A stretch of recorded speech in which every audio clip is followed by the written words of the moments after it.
À côté des agents du mouvement, il existe à la STIL comme à la SNCV des services techniques bien souvent inconnus du public.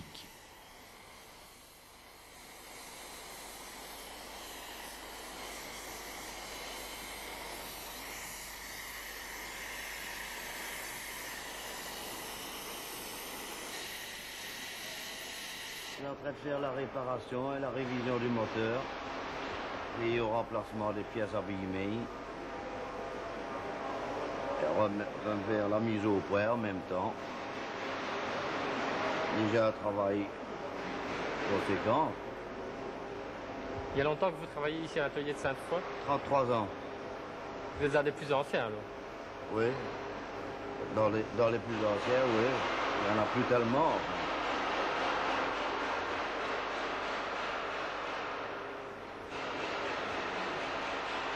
Vous êtes ici dans la brigade électrique. Comme matériel que nous réparons des alternateurs, des démarreurs et le câblage des véhicules. Pour l'instant, moi je suis en train de faire de l'électronique. Nous avons la climatisation sur les articulés et sur certains véhicules MAN de jeu même. Un alternateur qui revient d'un véhicule, il est complètement brûlé. Alors ici, il faut tout le démonter pour pouvoir refaire le bobinage, changer les roulements, les bourrages, enfin, tout vérifier.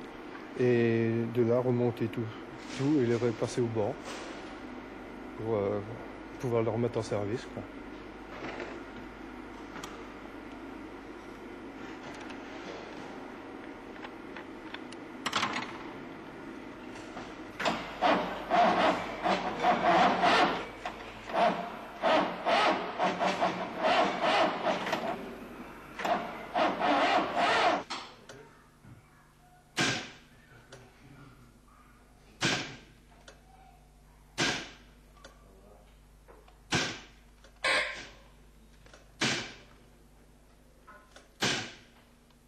Donc ici, on fait l'entretien de l'oblitérateur et il revient à l'atelier après 10 000 oblitérations.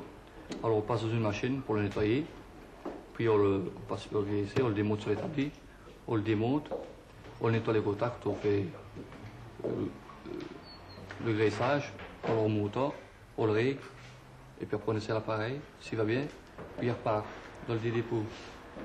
Alors point de vue de réparation, nous avons 30 réparations par mois, plus ou moins.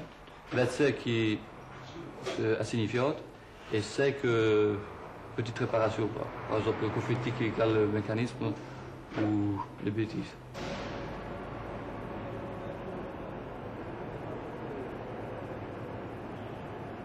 Alors vous êtes l'artiste de la STIL? En quelque sorte, mais seulement je ne suis pas tout seul à lettrer à la STIL. Tous les travaux se font d'ailleurs à la main, ce qui sauvegarde le travail artisanal, bien entendu. Donc même les lettrages publicitaires se font aussi à la main? Exactement, les lettrages publicitaires se font à la main, les panneaux sont émaillés à la main, les ceintures rouges et jaunes sont également émaillées à la main. Récemment, on a pu constater que les bus adoptaient un nouveau coloris, donc c'est un coloris définitif qui remplace l'ancien coloris sur tous les autobus maintenant. Absolument, l'ancienne couleur verte disparaît, vert et grise, et est remplacée par ceintures rouges et jaunes et des panneaux assez clairs, crème claire. Il y a le dépôt de Natalis, le dépôt de Cornillon et le dépôt de Gemette qui sont plutôt des dépôts de départ. Et ici, à Sainte-Foy, ce sont tous ces dentaires, comme on appelle ça, c'est-à-dire des gens qui commencent à une telle heure, c'est-à-dire 7h30, et qui finissent à 4h. Il y a aussi, dans ce dépôt-ci, un département des voies et travaux et des bâtiments qui, eux, font des fois des équipes en temps de neige et tout ça, enfin. Dans ce dépôt, on effectue l'entretien des autobus au même titre que l'entretien de la voiture de Monsieur Tout-le-Monde. Le personnel est donc amené à effectuer les réglages et les remplacements d'organes nécessaires.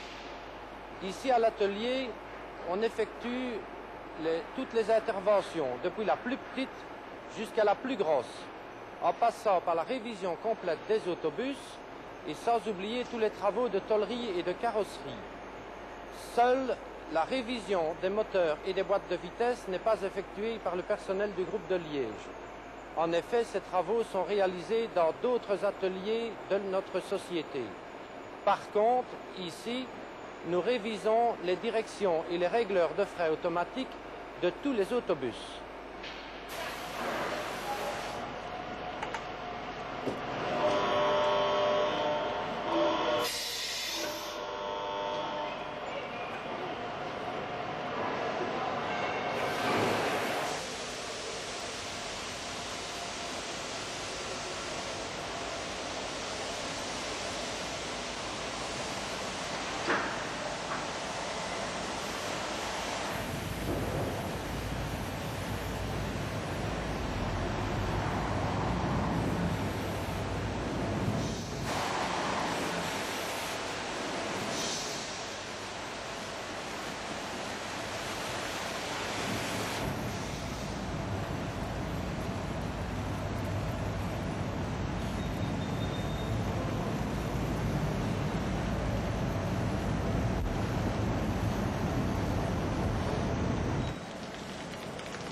Monsieur Gilles, vous êtes délégué CGSP ici à l'atelier Saint-Gilles. Quelles sont les principales professions que l'on rencontre ici à l'intérieur de l'atelier? Ici dans l'atelier, on rencontre principalement des mécaniciens pour l'entretien et la réparation des autobus. Alors nous avons là, pour la tôlerie et la peinture, des peintres et des tôliers, des soudeurs, du personnel pour la rectification des tambours et compagnie, tourneurs, des manœuvres évidemment, il y a un peu tous les corps de métier. Nous avons aussi des menuisiers ici. Et le matériel pour l'entretien journalier, nettoyage des voitures et compagnie. Ce qui représente à peu près combien de personnes ici à l'atelier? Une centaine de personnes à peu près.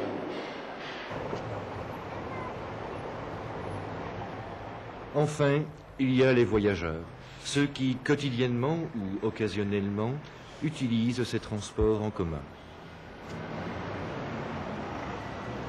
Vous prenez souvent le bus tous les jours? Oui, oui, à peu près, oui. Pour aller à votre travail? Oui. Et vous avez une voiture particulière? Non. Tous les jours, oui. Et vous passez à peu près combien de temps?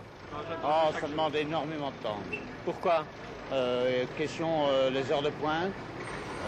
Cette heure-ci, par exemple, où on attend énormément. Alors, je suis professeur à la ville de Liège. Je n'ai pas de voiture, malheureusement, pour le moment. Et je dois prendre le bus le matin et le soir. Est-ce que vous prenez l'autobus tous les jours? Et vous passez à peu près combien de temps dans le bus chaque jour? Oh ben, un quart d'heure, 3/4 d'heure de fois. Et c'est pour aller travailler? Non, pour aller à l'école.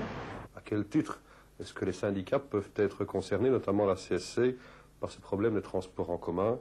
Eh bien, la raison en est assez simple. Les travailleurs doivent se déplacer pour se rendre à leur travail. Or, que constate-t-on dans la région liégeoise et partout? C'est que les entreprises ont quitté les centres de nos villes pour se situer à la périphérie, dans ce que l'on appelle les zonings. Par ailleurs, les travailleurs, ainsi que leurs épouses et leurs familles, doivent se déplacer pour se rendre vers leurs écoles ou vers les centres commerciaux qui se trouvent aussi à la périphérie, mais pas aux mêmes endroits que là où se trouvent les lieux de travail. En conséquence, il y a un découpage de la vie en tranches et un découpage de notre cité en zones d'activités différentes, qui amènent les travailleurs à se déplacer de plus en plus et de plus en plus souvent. De ce fait, les travailleurs sont amenés à utiliser une partie de plus en plus grande de leur temps, aujourd'hui, à se déplacer à un coût qui est de plus en plus onéreux. Il n'est pas nécessaire de rappeler que le prix de l'essence aujourd'hui est aux alentours de 30 francs et peut-être demain aux alentours de 35 francs. Certains disent que le prix du carburant, qui est en hausse perpétuelle, va ramener de la clientèle vers les transports en commun. En ce qui concerne la SNCV, le phénomène n'est pas du tout constaté jusqu'à présent, puisque en 1980, par rapport à 1979, il y a encore eu une régression de 1,3% du nombre de voyageurs transportés.